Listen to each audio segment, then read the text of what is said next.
I've probably heard that like 1,000 times, and I had no idea where that was from. Welcome back to Dastardly Hamster, where we try to convert each other into fans of our favorite bands. Today we're going to be reacting to Pink Floyd, and we're going to be starting off with The Wall. And if you like this song, then I get to play you another one by the same artist.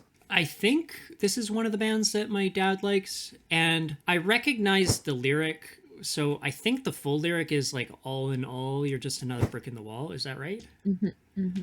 So I recognize that, but I don't know if I've ever like listened to this full song, and I don't know any other Pink Floyd songs, I don't think. So Pink Floyd is generally associated, and their biggest impact was in the 70s and early 80s, although they are still touring today and still releasing music every once in a while, I think. New really? Music. That surprises me. How old are they? Hold on, let me go check real quick. They were formed in 1965. Wow. Wait, so they've been going for 60 years? This song that I'm about to show you was part of a movie that was released in 1982. So they were still releasing mind-blowingly creative things almost 20 years later. The front man, Roger Waters, is 80 years old. He was born in 1943. Wow. And you're sure they're still going? They're still touring like now. Wow. I mean, that's pretty cool if you still have the energy after all that time. The first video that I'm going to show you, The Wall, there's going to be some clips from the movie, because basically what they did is they wrote kind of like a musical, but not really. But yes, but not really. It's like, it's super artsy and deep, analysis worthy. He's a child whose father is killed in World War II. The child is a survivor of the Blitz. The story is a lot about his trauma of being raised in that post-war environment without a father, following from his childhood into adulthood.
So far, the singer is not really singing. It's kind of like talk singing, which is fine. I don't mind that. But now I'm curious how the rest of the song is going to go. It's going to escalate. What have we here, laddie? Mysterious scribblings? A secret code? No. Poems, no less. Poems, everybody! The laddie reckons himself a poet. Money, get back. I'm all right, Jack. Keep your hands off my stack. New car, caviar, four-star daydream. Think I'll buy me a football team. Absolute rubbish, laddies. Get on with your work. What he just read is actually the lyrics from the next song that we're going to listen to if you give this one a good rating. Oh, that's funny. Repeat after me. An acre is the area of a rectangle whose length is 1 furlong and whose width is 1 cubit.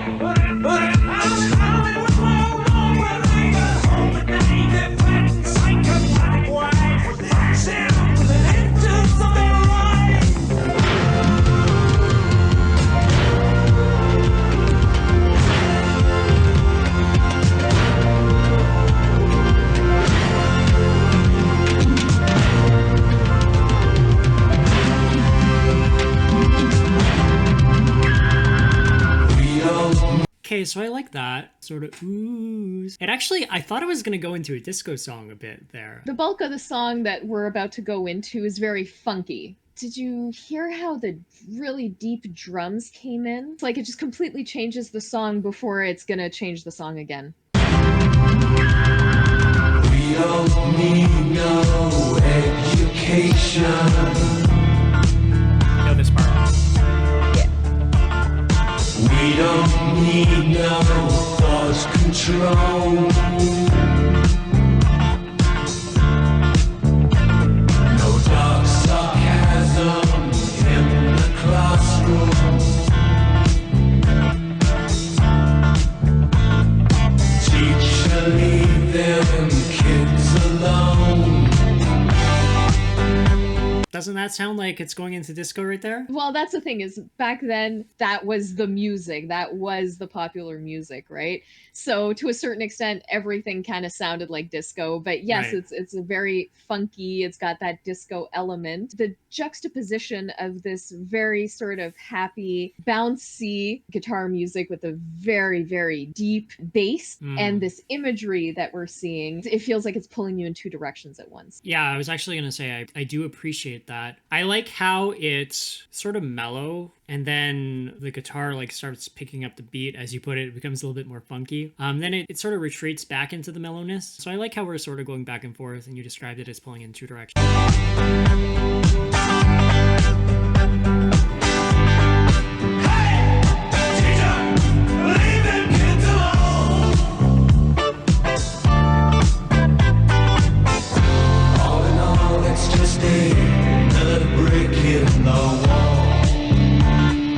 So that was the part I knew, and that's the part I really like. I've heard that a lot before, but like not attached to the larger song, because I think it's the part that everyone quotes. Of course, because it's so catchy. Yeah. All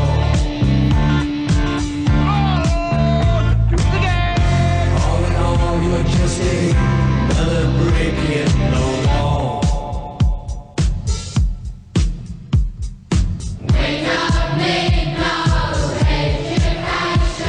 If you don't eat your meat, you can't have any pudding.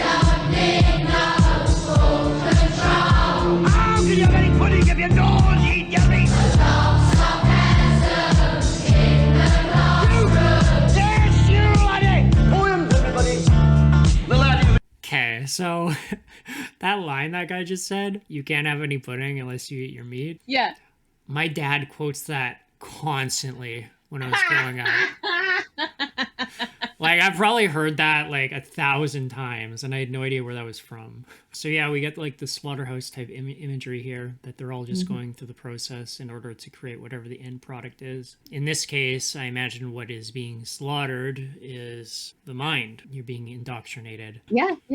In the beginning of the video, we see the teacher who's ridiculing this kid for having this own thoughts, which, as a fan of Pink Floyd, I recognize those lyrics from one of their popular songs that was so well known and contributed to their fame. So the teacher is trying to strip that individuality out of him, trying to break down that need to write that ended up making this guy famous and rich, quite literally beating the children to stamp that out and turn them into sheep that are willingly led to the slaughterhouse where their individuality is killed so that they can be one of these faceless automatons that will do what the authority tells them to do. Okay, that makes sense. But I'm enjoying what I'm hearing so far. I like the backup vocals during the brick in the wall part. It really just makes it stand out. And listen to that bass. Oh. Doom, doom, doom, doom. I really like how they have the children actually singing in the song too. The laddie reckons himself a poet.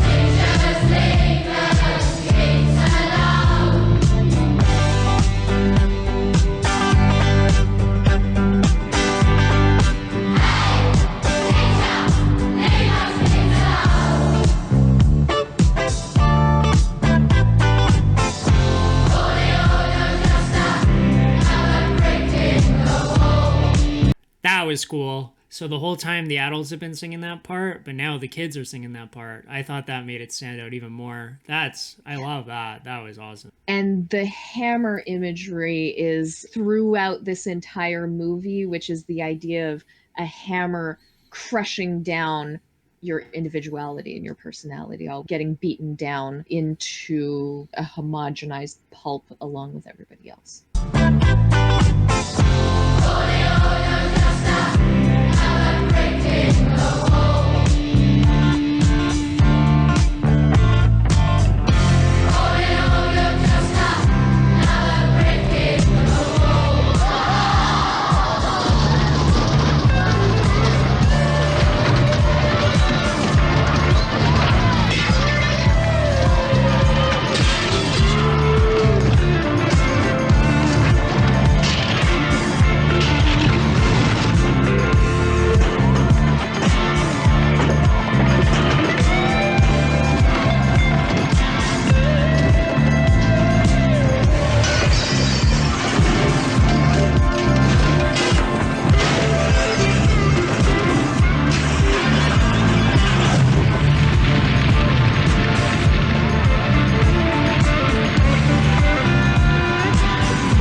So it looks like the kids are burning everything down. I guess one way to respond to education. I do think it's important to not burn down books, but I don't think that's really what this is saying. I think this is just saying like they're burning down the establishment, which I can get behind that. I'm almost 100% sure they're not planning to throw the teacher in the fire.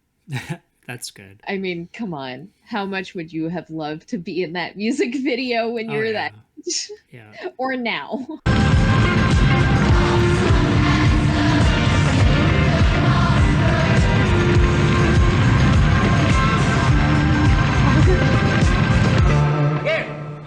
Mika is the area of a rectangle whose length is 1 furlong and whose width is 1 cubit.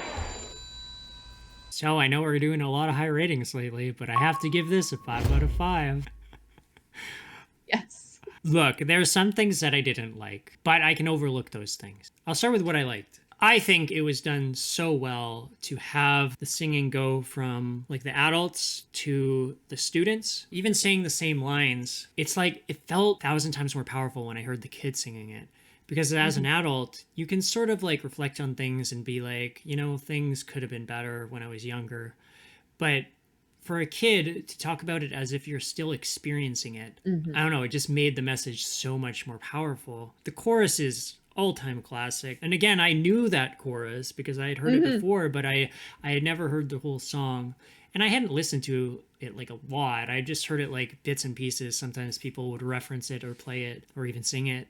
It had sort of funky disco element to it, but like that didn't overpower the song. It was just like a little bits and pieces here and there, which I kind of like. The only thing I didn't like was the outro was way too long. What do you rate this song? 5 out of 5. The song is a classic. This band is a classic. You know, Pink Floyd had such an effect on music, and for good reason, because they just make stuff that is so good and yet still catchy. They are able to impress while also being catchy and accessible. Once you hear them, you understand all of the people that they've influenced. Well, that's it for us, Hamsters. Spin your wheels down to that subscribe button. And give us a dastardly thumbs up.